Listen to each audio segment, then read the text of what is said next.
Good lawyers can tell you how to smartly follow the rules, how to legitimately walk around and bypass the rules, and how to flexibly play by the rules. And finally, how to intelligently play the rules to your advantage for achieving your goals and your purposes.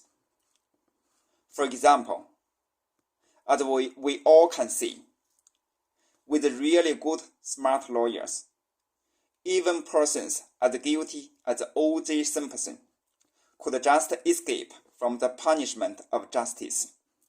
In 1997, Chapter 4, Listing Your Digital Asset Trusts. In this Chapter 4, we will discuss how to list the shares or units in your digital asset trusts, so you could sell your holdings in the open market. This is another very important aspect of sponsoring and coordinating a successful digital asset trust scheme. Just like you set up a company, setting up a company in and by itself is not your goal. You do not set up a company just for the reason of setting up a company. You set up a company for making profits. More important thing here is making sure that the company has incoming clients. The shares you own in your company could attract investors and customers. Without clients, it is meaningless for us to set up a company. Without investors, it is meaningless for us to set up an investment vehicle like a digital asset trust. Obviously, when we are looking for investors for our trust schemes, or engaging in general solicitation to raise money, if we do not have a clear path for the future listing of our shares or trust units, it will be far more difficult for us to attract investors, because investors in this case will also need to be convinced that soon after he invests his money, he could also sell his shareholdings in the open market. As explained above, since liquidity is essential for any investment decisions, it is critical that we have a clear path, a practical solution for listing our trust shares or trust units from the very beginning. And we deal this problem in this Chapter 4.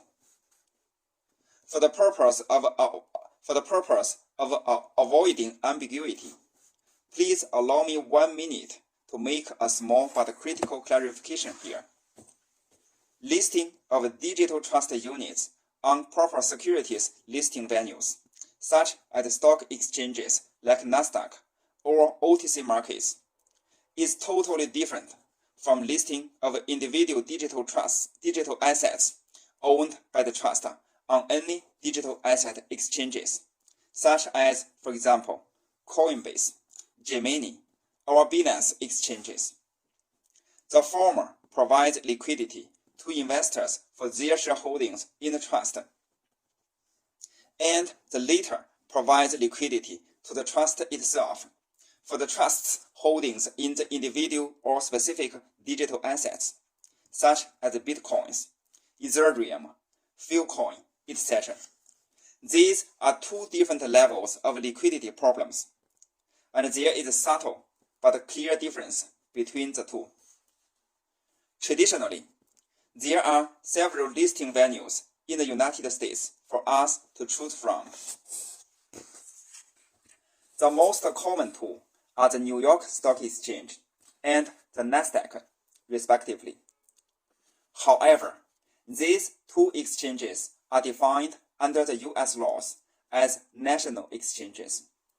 Therefore, all companies or trusts listed on these two exchanges are subject to stringent SEC reporting rules and regulations.